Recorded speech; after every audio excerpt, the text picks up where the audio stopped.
نحمده ونصلي على رسوله الكريم اما بعد فاعوذ بالله من الشیطان الرجیم بسم اللہ الرحمن الرحیم ربی اشرح لی صدری ویسر لی امری واحلل عقدۃ من لسانی یفقهوا قولی اللهم فقهنا في الدین اللهم انا نسألك علما نافعا وعملا متقبلا ورزقاً طیباً۔ ہم اپنے نماز کے ہی ٹاپک کو آگے بڑھاتے ہوئے اس پوائنٹ پہ آ کے رکتے ہیں کہ نماز میں آپ کیا پڑھتے ہیں۔ تو میری عزیز بہنوں اور میرے دینی بھائیوں، میں آپ کو بتا چکی ہوں کہ نماز کس طرح انسان کو اللہ کی عبادت یعنی بندگی اور اطاعت کے لیے تیار کرتی ہے۔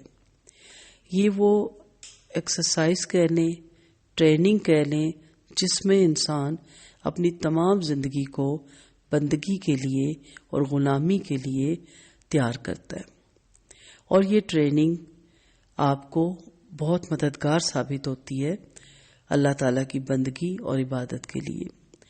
جو شخص 5 وقت نماز میں 5 منٹ کے لیے کھڑا نہیں ہو سکتا، اطاعت نہیں کر سکتا، وہ اپنے رب کی باقی احکامات پہ کیسے ثابت قدم رہ سکتا ہے؟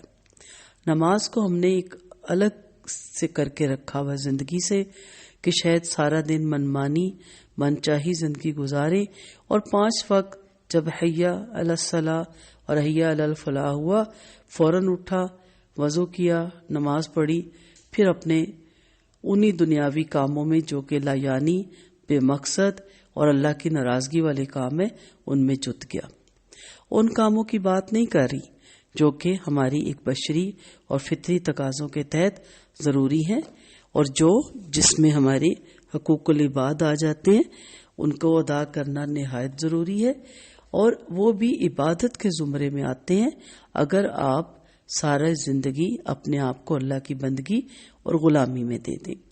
باقی اس کے علاوہ تو سب لا یعنی اور بے مقصد کام ہے۔ مثلا آپ ڈرامہ دیکھ رہے ہیں، فلم دیکھ رہے ہیں، نیٹ پہ فیس بک پہ ٹائم ویسٹ کر رہے ہیں، نماز کا ٹائم ہوا، اچھا کیا آپ اٹھے، آپ نے نماز پڑھی، لیکن پوری نماز میں آپ کا دھیان کس میں تھا کہ بس سلام پھیرنا ہے اور وہیں سے پھر کنٹینیو کر لینا اپنے ڈرامے کو یا مووی کو یا فیس بک کو یا جو بھی لا یعنی کام تھا۔ تو اس لیے آپ کو بارہا یہ بتانا چاہ رہی ہوں کہ یہ نماز آپ کو بتاتی ہے کہ یہ 5 منٹ، اور بہت ہوا تو عشاء کی نماز میں 10 منٹ، یہ آپ کی ٹریننگ ہے کہ باقی لائف بھی آپ نے اللہ کی بندگی میں، اس کی غلامی میں گزارنی ہے۔ اور اس ٹریننگ میں، اس ٹائم پیریڈ میں جب آپ نماز میں ہوتے ہیں تو اپنے رب سے یہ دہرائی کر رہے ہوتے ہیں، عہد کر رہے ہوتے ہیں کہ اللہ تعالیٰ میں آپ کا بندہ ہوں اور آپ ہی کا بندہ رہوں گا۔ یہ انشاءاللہ اس کے ترجمے میں آپ کو میں اس پہ پھر تفصیل سے بتاؤں گی۔ اب اس سلسلے میں جو کچھ میں آپ سے کہہ چکی ہوں، اس سے آپ اندازہ کر لیں کہ جو شخص نماز کو محض فرض اور حکم الہی جان کر باقاعدگی کے ساتھ ادا کرتا رہے، اور وہ اگر نماز کی دعاؤں کا مطلب نہ سمجھتا ہو، تب بھی اس کے اندر اللہ کا خوف اور اس کے حاضر ناظر ہونے کا یقین اور اس کی عدالت میں ایک روز حاضر ہونے کا اعتقاد ہر وقت تازہ ہوتا رہتا ہے۔ اگر یہ آپ کو پچھلے لیکچر سارے یاد ہیں، اور جس نے نہیں سنا وہ آج ہمیں فرسٹ ٹائم سن رہا ہے کہ نماز میں ہم کیا پڑھتے ہیں، وہ پچھلے لیکچر ضرور سنیں۔ اس کے دل میں یہ عقیدہ ہمیشہ زندہ رہتا ہے کہ وہ اللہ کے سوا کسی کا بندہ نہیں، اور اللہ ہی اس کا اصلی بادشاہ اور حاکم ہے۔ اس کے اندر فرض شناسی کی عادت اور اللہ کے احکام بجا لانے کے لیے ہر وقت اپنے آپ کو تیار رکھنا، یہ صفت پیدا ہوتی ہے۔ اس میں وہ صفات خود بخود پیدا ہونے لگتی ہیں جو انسان کی ساری زندگی کو اللہ کی بندگی اور عبادت بنا دینے کے لیے ضروری ہے۔ تو پھر یاد رکھیے کہ اگر انسان اسی نماز کو سمجھ کر ادا کرے اور نماز پڑھتے وقت یہ بھی جانتا ہو کہ وہ کیا پڑھ رہا ہے، تو اس کے خیالات اور اس کی عادات اور اس کے خصائل پر بڑا زبردست اثر پڑے گا. اس کے ایمان کی قوت بڑھتی چلی جائے گی اور اس کی زندگی کا رنگ پلٹ جائے گا انشاءاللہ.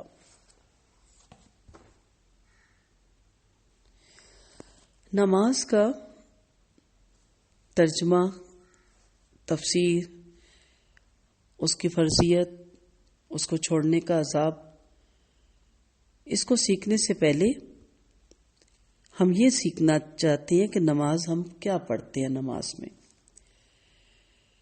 نماز آغاز نماز کے وقت ہاتھ اٹھانا اللہ اکبر اس بات کی علامت ہے کہ اب نمازی اپنے ماحول کو چھوڑ کر دوسری دنیا میں جا رہا ہے.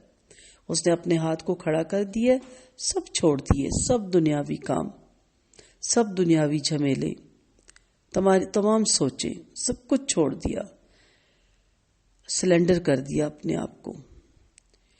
وہ اپنے رب کی تسبیح اور دعا میں پوری طرح گم ہو جاتا ہے، یہاں تک کہ بندگی اور خدائی کی باہمی ملاقات کے تمام مراحل ختم ہو جاتے ہیں.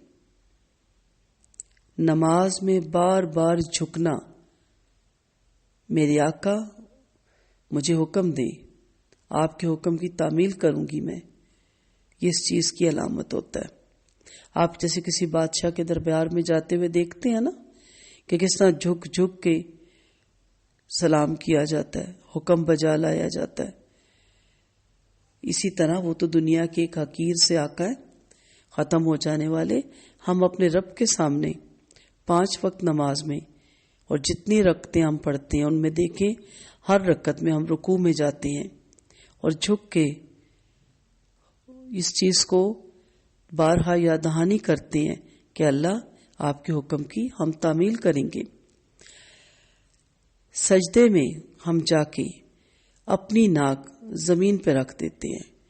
وہ جو بڑی اونچی تھی نا، جس میں بڑی انا ہے، بڑا تکبر تھا، یہ وہ ناک ہے جس کو اونچا کرنے کے لیے ہم نے قرضے بھی لینے ہیں. اس ناک کو اونچا رکھنے کے لیے ہم نے دنیا کے تمام بدعات میں، خرافات میں شامل ہونا ہے. ہر وہ اس رسم و رواج کو نبھانا ہے جو ہماری برادری اور ہمارے کلچر میں ہے تاکہ میری ناک اونچی رہے. اس ناک کو ہم سجدے میں رکھ کے یہ کہتے ہیں کہ اللہ تعالیٰ میری عزت، میری انا، میری ناک بڑی نہیں، آپ کی ذات بڑی ہے. لیکن کیا یہ صرف نماز میں؟ اصل وجہ کیا ہے کہ ہمیں معلوم ہی نہیں ہوتا کہ ہم نماز میں سجدہ کیوں کرتے ہیں. تو اے نمازی، جب تو نے تکبیر کی تو تیرا دل تیری زبان کی تکذیب نہ کرے. جب اللہ اکبر کہہ دیا اور اگر تیرے دل میں اللہ تعالیٰ سے بڑی کوئی چیز ہوگی تو جھوٹا ہے.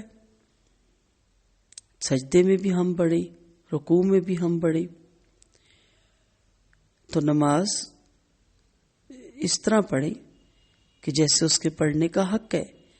ایک بزرگ کا میں واقعہ پڑھ رہی تھی، نام مجھے یاد نہیں رہتے، آئندہ کوشش کروں گی نوٹ رکھنے کی، کہ ایک بزرگ نماز پڑھنے کے بعد منہ پہ ہاتھ رکھ دیا کرتے تھے اور کہتے تھے کہ یہ ایسا نہ ہو کہ نماز میرے منہ پہ دے ماری جائے.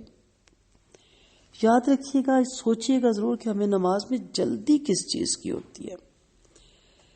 جس رب نے وقت دیا اس رب کے لیے وقت نہیں رہا، اور وہی دیا ہوا وقت کبھی بھی وہ واپس لے سکتا ہے. اور حسرت ہو جائے گی کہ اللہ ایک لمحہ ایک مل جائے کہ میں سجدہ کر سکوں. تو اس لیے جس نے وقت دیا اس کو بھی آپ لوٹا کے وقت دیں، اس کے دیا وہی اس کو دیں گے، آپ کے اپنے ہاتھ میں کچھ نہیں ہے.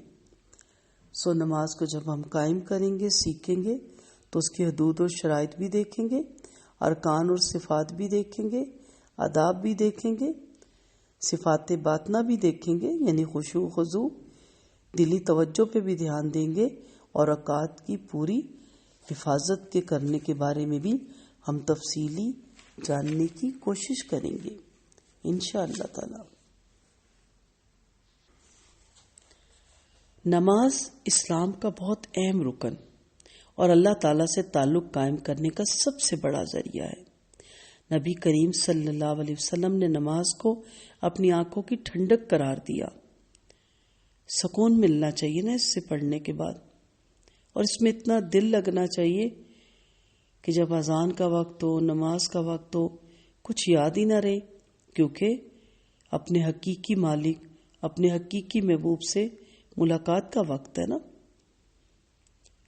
نماز کا وقت ہوتا ہے تو آپ صلی اللہ علیہ وسلم حضرت بلال رضی اللہ عنہ کو فرماتے ہیں ان الفاظ کے ساتھ، اذان دینے کا حکم فرماتے ہیں، اقیم الصلاۃ یا بلال ارحنا بہا، اے بلال ہمیں نماز سے راحت پہنچاؤ.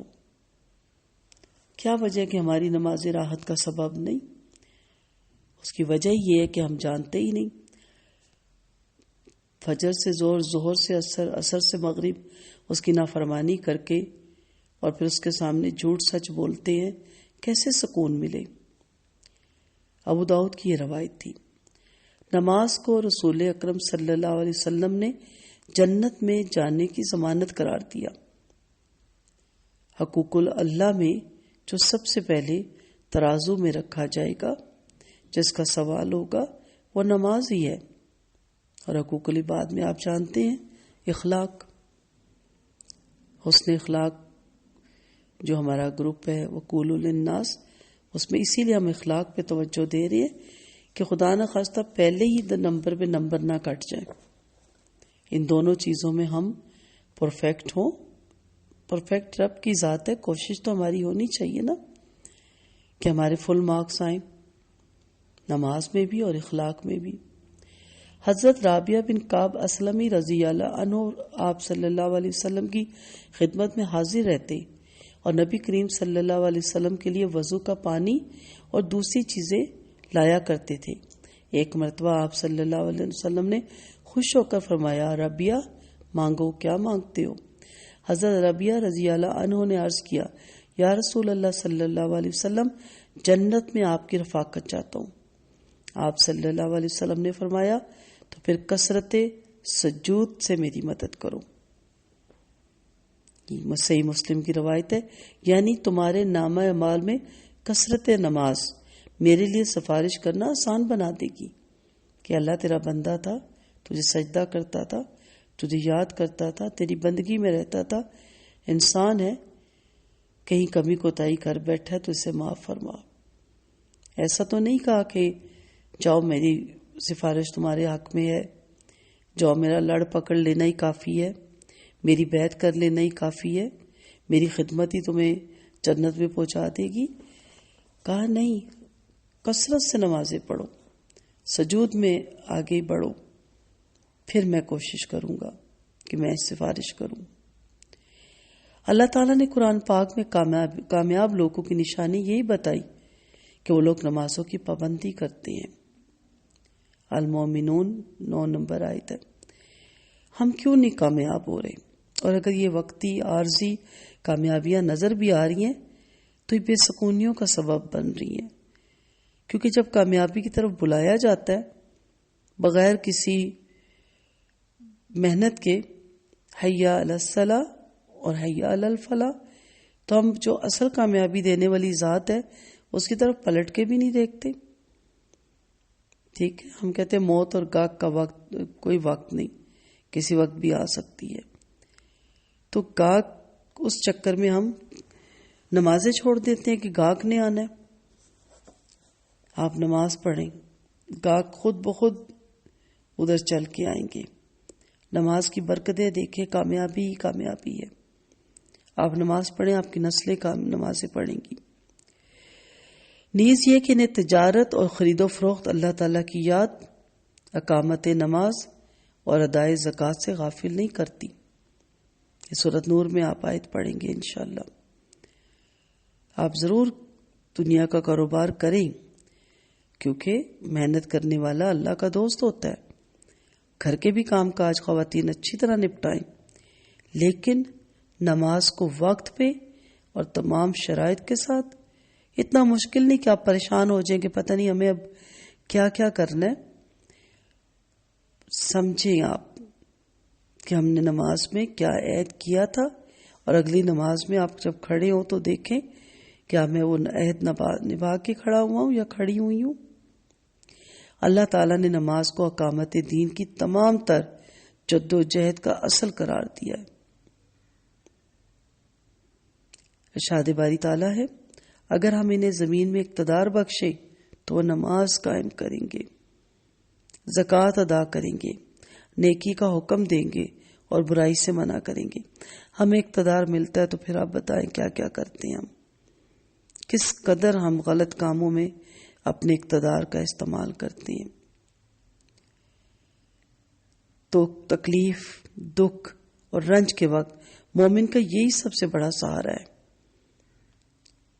ہمارے اصحاب فوراً سجدے میں چلے جاتے تھے، فوراً نماز پڑھتے تھے، اپنے دکھ تکلیف اللہ ہی کو بتاتے تھے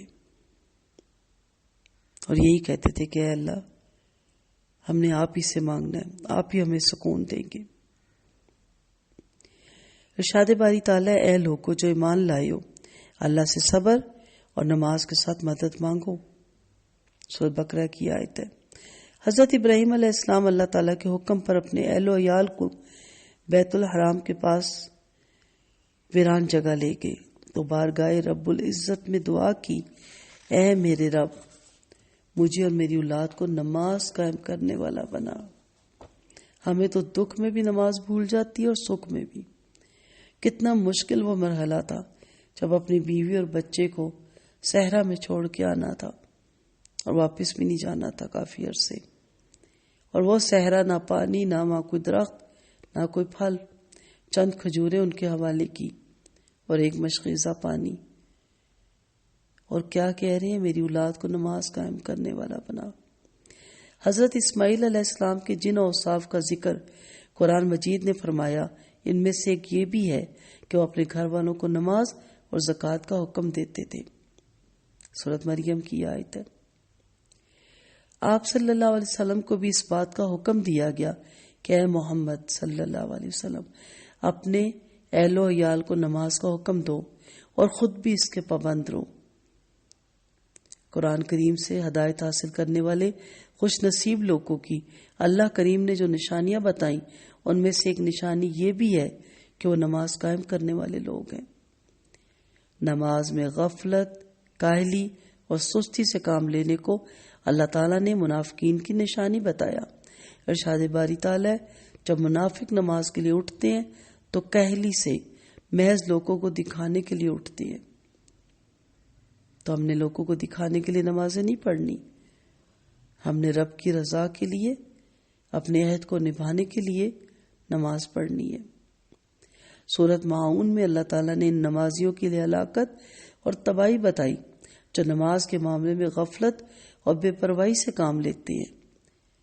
تو ان لوگوں کے لیے اگر ہلاکت اور تباہی ہے جو نماز کو غفلت، سستی، کائلی اور دکھاوے کے لیے پڑھتے ہیں تو ان لوگوں کا کیا حال ہوگا جو نماز پڑھتے ہی نہیں. قرآن مجید میں اللہ تعالیٰ نے اقوام کی تباہی اور ہلاکت کا اصل سبب ترک نماز ہی بتایا ہے. آج ہم بھی آہستہ آہستہ اس جگہ پہنچ رہے ہیں. بچوں کی پڑھائی پہ، ان کی ٹیوشن پہ، ان کے مستقبل کے لیے ہم اتنے ورڈ ہیں اور ہم یہ جانتے ہی نہیں کہ اصل مستقبل آخرت ہمارے ہاتھ سے نکلا جا رہا ہے. اللہ تعالیٰ کے فرما بردار بندوں کے بعد اللہ تعالیٰ نے ارشاد فرمایا کہ اللہ کے فرما بردار بندوں کے بعد ایسے نالائق لوگ ان کے جانشین ہوئے جنہوں نے نماز کو ضائع کیا اور دنیا کے مزے اڑانے میں لگ گئے. ایسے لوگ ان قریب گمراہی کے انجام سے دوچار ہوں گے. قرآن مجید میں یہ آیتیں واضح آپ کو مل جاتی ہیں. سورۃ مریم کی آیت تھی. کیا آج ہمارے ایسے ہی جانشین نہیں ہیں؟ کیا ہمارے ایسے ہی آج حکمران نہیں ہیں؟ کیا آج ہم پہ ایسے ہی لوگ مسلط نہیں ہیں؟ یہ حکومت کا وقت کام ہوتا ہے نماز کو قائم کروانا، جمعے کی ہو یا 5 وقت کی نمازیں ہوں. یہ مولویوں بیچاروں کا کام نہیں تھا. ہم نے ان کی ڈیوٹی لگا کے خود ہم مزے کرنے میں لگ گئے. آپ کتنے بھی بڑے عہدے میں یا کتنے بھی بڑے اقتدار میں، کتنے ہی بڑے تاجر ہیں اور کتنے ہی بڑے آپ اسکالر ہیں، لیکن نماز آپ کو پڑھنی ہے اور وقت پہ پڑھنی ہے۔ قیامت کے روز جہنمیوں کا ایک گروہ جہنم میں جانے کا ایک سبب یہ بھی بیان کرے گا، لم نکو من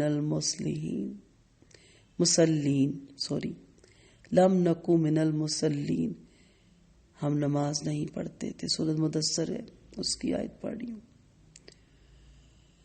سو حالت امن ہو یا حالت خوف، گرمی ہو یا سردی ہو، تندرستگی ہو یا بیماری، حتیٰ کہ جہاد اور قتال کے موقع پر ان میدان جنگ میں بھی یہ فرض ساقط نہیں ہوتا، اس کو ادا کرنا ہے۔ نبی کریم صلی اللہ علیہ وسلم 5 فرض نمازوں کے علاوہ نماز تہجد، نماز اشراق، نماز چاشت، تحیۃ الوضو اور تحیۃ المساجد کا بھی اہتمام فرماتے، اور پھر خاص مواقع پر اپنے رب کے حضور توبہ استغفار کے لیے نمازی کو ذریعہ بناتے، یعنی 2 نفل پڑھ کے اور پھر کثرت سے استغفار کرتے۔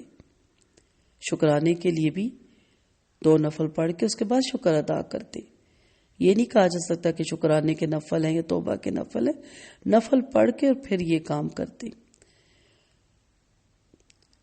پھر خسوف یا کسوف ہوتا تو مسجد میں تشریف لے جاتے، چاند گرہن اور سورج گرہن کو کہتے ہیں۔ زلزلہ یا آندھی آتی تو مسجد تشریف لے جاتے، طوفان آتا تو مسجد تشریف لے جاتے، فاقے کی نوبت آتی تو مسجد تشریف لے جاتے، کوئی پریشانی و تکلیف ہوتی تو مسجد تشریف لے جاتے، سفر سے واپسی ہوتی تو سب سے پہلے مسجد تشریف لے جاتے، پھر گھر پر لوٹتے۔ اس کے علاوہ استخارے کی بھی نوافل ہے، نماز حاجت کے بھی نوافل ہے، اور بڑا انجوائے کرتا ہے انسان، بڑی لذت ہوتی ہے اس میں جب انسان ان کاموں میں نماز میں اپنے دل لگا لیتا ہے۔ حیات طیبہ کے آخری دنوں میں حالت علالت میں بھی نبی کریم صلی اللہ علیہ وسلم کو جس چیز کی سب سے زیادہ فکر تھی وہ نماز تھی۔ وفات مبارک سے چند یوم قبل تیز بخار کی وجہ سے آپ پر آلودگی کی حالت آ رہی تھی۔ عشاء کے وقت آنکھ کھلی تو سب سے پہلے یہ سوال کیا، کیا لوگوں نے نماز پڑھ لی ہے؟ عرض کیا گیا نہیں، آپ ہی کا انتظار ہے۔ سرور عالم صلی اللہ علیہ وسلم نے پھر اٹھنا چاہا تو بے ہوش ہو گئے۔ جب آنکھ کھلی تو زبان مبارک سے پھر وہی الفاظ نکلے، کیا لوگوں نے نماز پڑھ لی ہے؟ عرض کیا گیا نہیں، آپ ہی کا انتظار ہے۔ تیسری مرتبہ اٹھنے کی کوشش کی، پھر غشی طاری ہوگی۔ افاقہ ہونے پر ارشاد فرمایا، ابو بکر رضی اللہ عنہ نماز پڑھائیے۔ وفات مبارک سے چند لمحے پہلے آپ نے امت کو جو آخری وصیت فرمائی وہ یہ تھی، مسلمانوں نماز اور اپنے غلاموں کا ہمیشہ خیال رکھنا۔ نبی کریم صلی اللہ علیہ وسلم کے اسوہ حسنہ سے نماز کی اہمیت واضح ہو جاتی ہے۔ آج وہی الفاظ جو نبی کریم صلی اللہ علیہ وسلم کے ہیں، میں آپ سے وہ سوال کرتی ہوں، کیا آپ نے نماز پڑھ لی؟ اس کا جواب آپ خود دیں، لیکن کون سی نماز پڑھ لی یہ بھی اس کا جواب آپ خود دیں۔ یہ کون سی نمازیں ہیں جو آپ کو بدلتی نہیں؟ یہ کون سی نمازیں ہیں جو آپ کو بندگی کی طرف مائل نہیں کرتی؟ یہ کیسی نمازیں ہیں کہ نماز میں آپ نے سر ڈھانپا، ایک بال نہ نظر آئے، اور نماز ختم ہوتے ہی اٹھا کے ادھر پھینکا دوپٹہ۔ شادی پہ جانے کے لیے آپ نے بال بھی پھیلا لیے، کھول لیے، میک اپ بھی کر لیا۔ یہ کون سی نماز ہے جو آپ کو بے حیائی سے، فحش اور منکرات سے روک نہیں رہی؟ نماز چند ایکشن کرنے کا نام نہیں ہے، اور رٹی رٹائی کچھ چیزیں پڑھنے کا جن کے معنی اور مفہوم ہی ہمیں نہیں معلوم۔ سو ہم آہستہ آہستہ انشاءاللہ اللہ نے زندگی دی تو دیکھیں گے کہ نماز میں ہم کیا پڑھتے ہیں۔ وآخر دعوانا ان الحمد للہ رب العالمین، سبحانک اللہم و بحمدک، نشہد ان لا الہ الا انت، نستغفرک و نتوب الیک۔ السلام علیکم ورحمۃ اللہ وبرکاتہ۔